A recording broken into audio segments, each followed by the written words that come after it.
Ole Miss fans need a hotel for the game weekend? Many OTAs keep all the commissions, but at Fan Plans, you still get your loyalty points, receive direct confirmation from the hotel, and you support Rebel Grove. Visit fanplans.com/Rebel Grove today.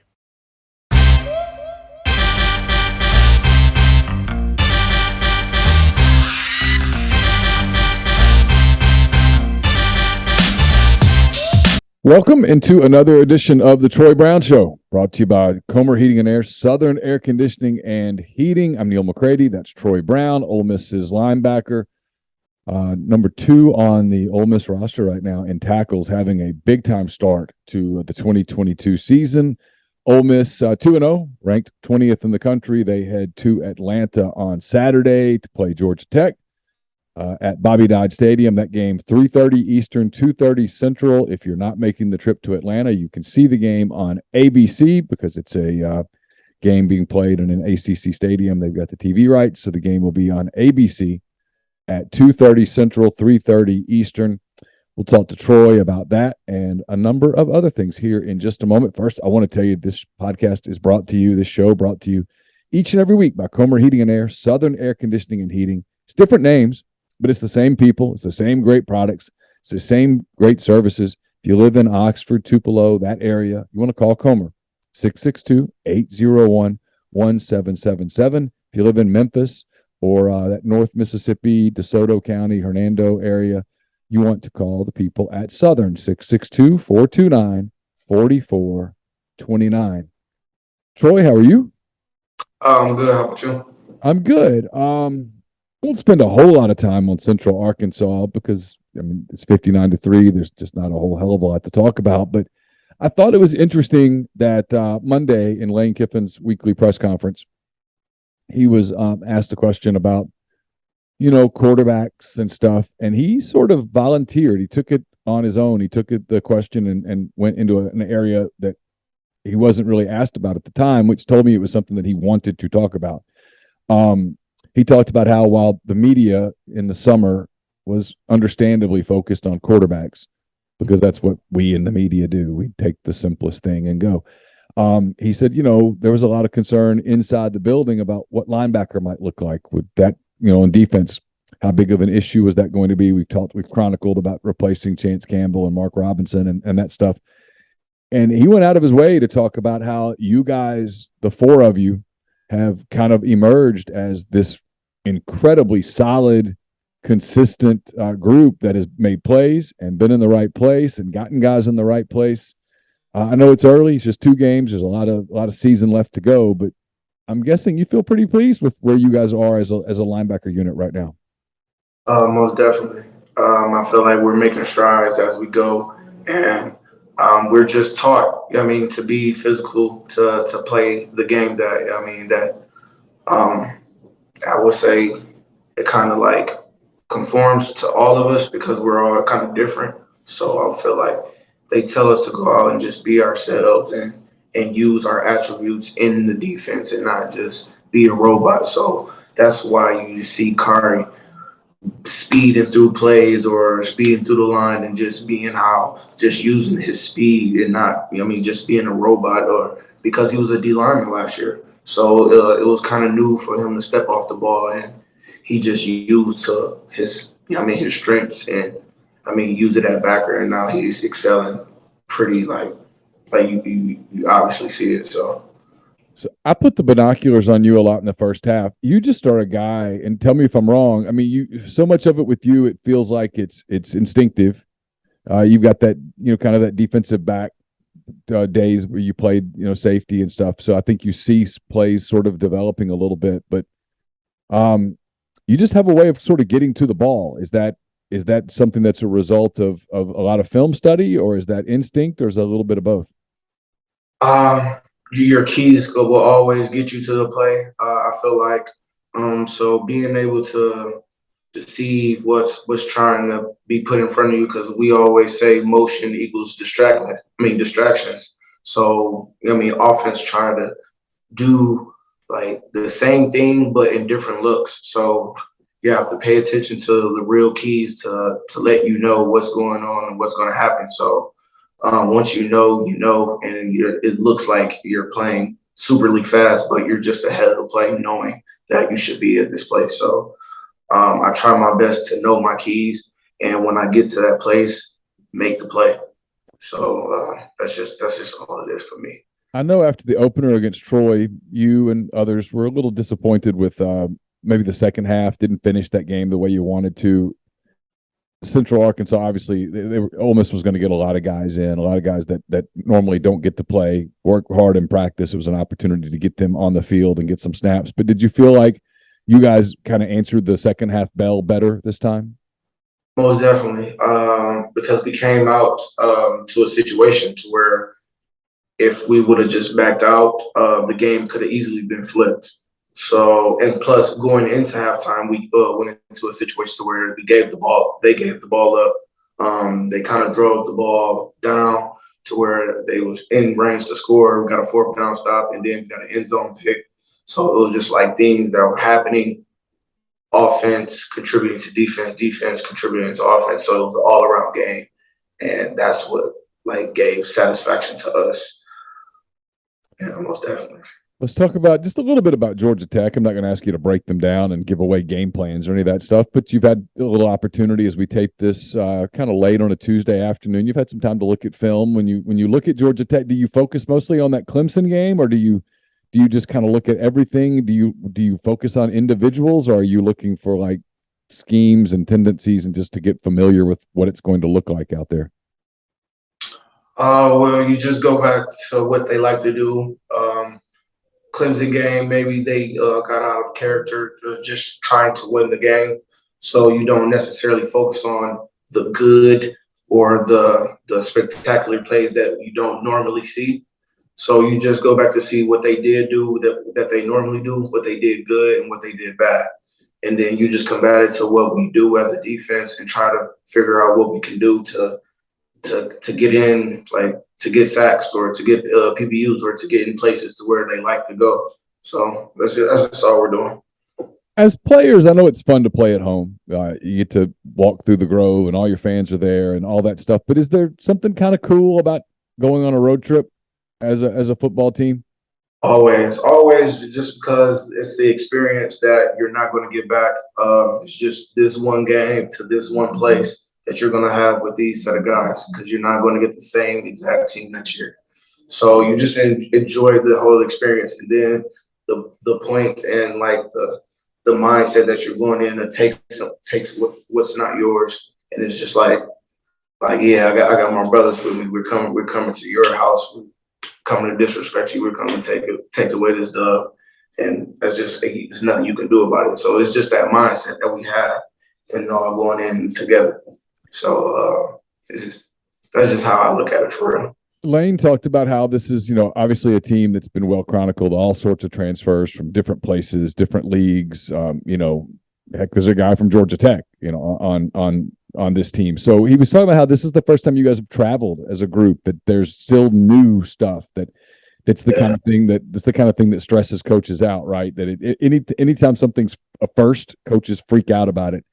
Not that Lane's not the freak out type, but he admitted, look, it's something that you think about because we've not done this together. Is that something you guys have talked about some this week? A little bit, but we're just more harped on the game. Yeah, of course, traveling to a different environment makes it, a little different, but I don't feel like we're uncomfortable as a team or as a defense. I feel like the experience is just waiting to happen, and we're waiting to take it on. But I do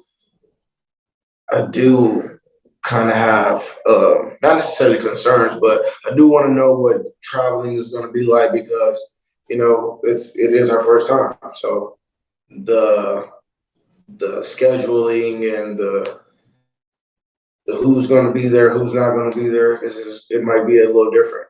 You know what I mean? Hey, for you, I'm curious. I know you at Central Michigan, you guys played some TV games. You played at Mizzou, you played at LSU, so you've played on TV. But getting the opportunity to play on national TV, ABC, the 2:30 game, won't be long before you're playing in these SEC games that are ESPN, CBS, those kind of things. That's still pretty fresh to you, I'm guessing, right? That's not old hat yet, that you're going to be playing on ABC and that everybody back home in Michigan can turn this on and watch you play. Exactly. It's really new to me because I still have family who didn't really know what channel to find my TV. To find my game on, and then at Central they couldn't really find it on TV. Much, but now it's just like, hey, turn on SEC network, or we might catch it on ABC, or you might catch it on here or one of the big news channels. So it's like it's surreal, but I always knew that I could be on the stage as a kid. So I'm really happy that I'm here. Okay? You're a veteran player. You knew you could do this, otherwise you wouldn't have done it. But still, to accumulate tackles and making plays the way that you're doing right now, is it building confidence in you as you go forward? Most definitely.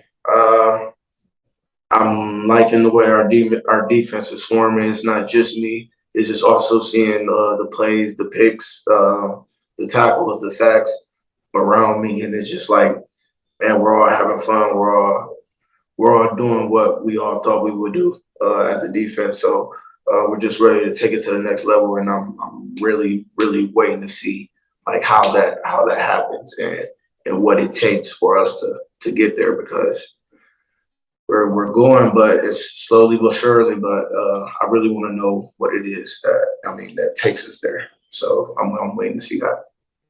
So you kind of, I'm not putting words in your mouth, but I asked Lane Kiffin this. You guys played Troy, you played Central Arkansas. No disrespect to those two teams, but you're going to play teams better than those guys here quickly. Yes.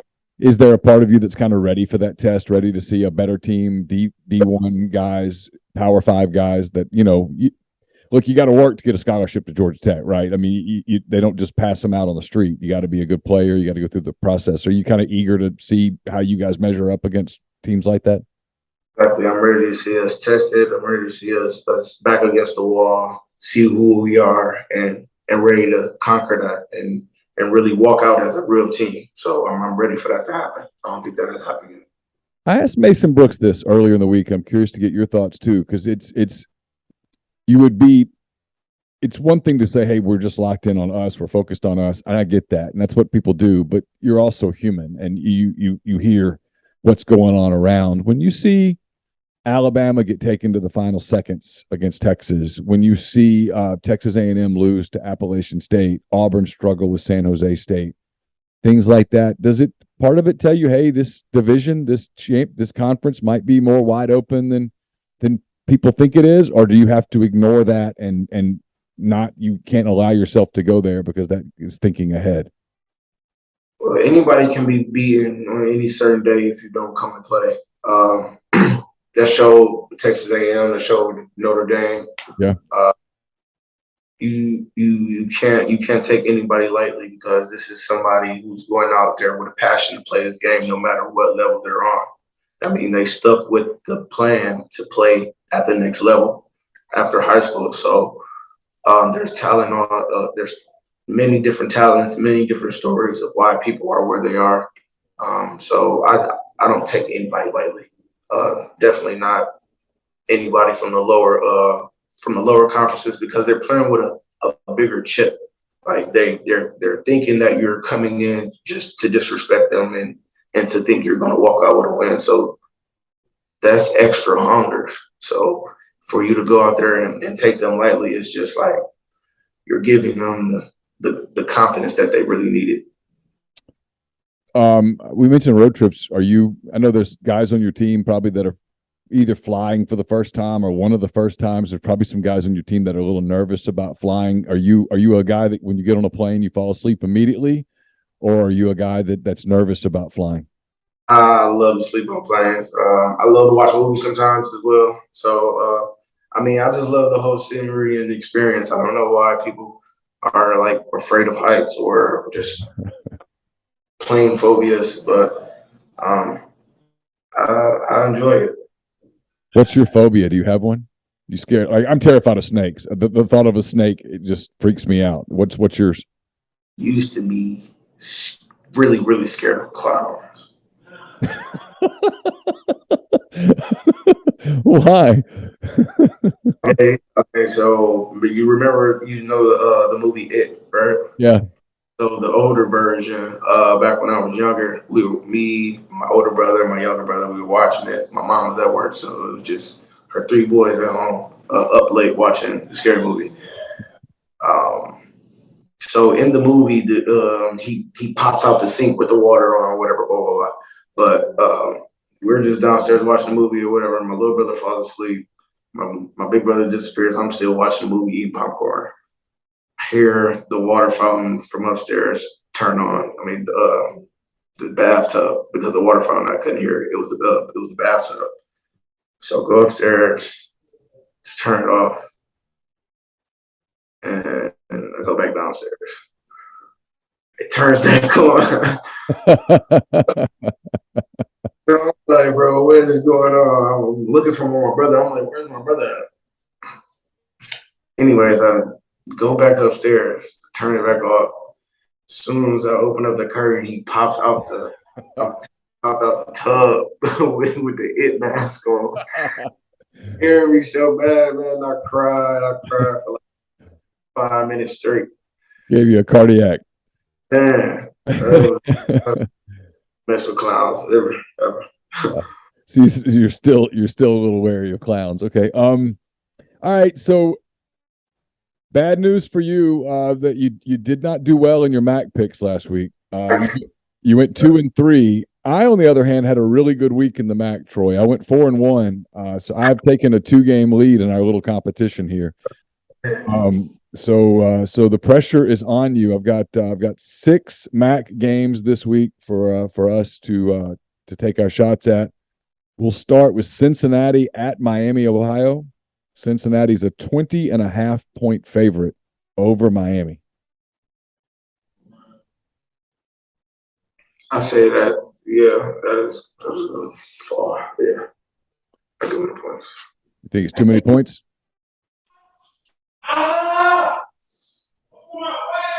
Lay the points. Right, so Troy's going to take the Cincinnati. He's going to lay the points. I'm going to do the same thing. I'm going there. Here's an interesting one. A friend of mine is the chancellor at Coastal Carolina. Coastal Carolina entertaining Buffalo, not the Bills, because if it were the Bills, I'd be all over this. But this is not the Bills. This is the Bulls. Buffalo Bulls getting 17.5 at Coastal Carolina. What do you think?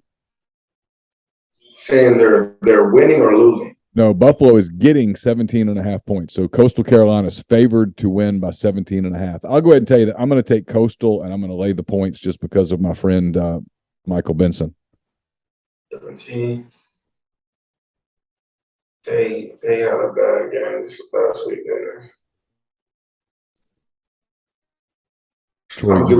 Troy, deep thought. Just against you. Say it again. I'm giving them the points just to be a cop. All right.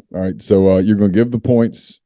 So we're both on the same team so far. Ohio heads to Iowa State. Iowa State beat Iowa last week. They're at home this week, giving 21 points to Ohio, to the Bobcats.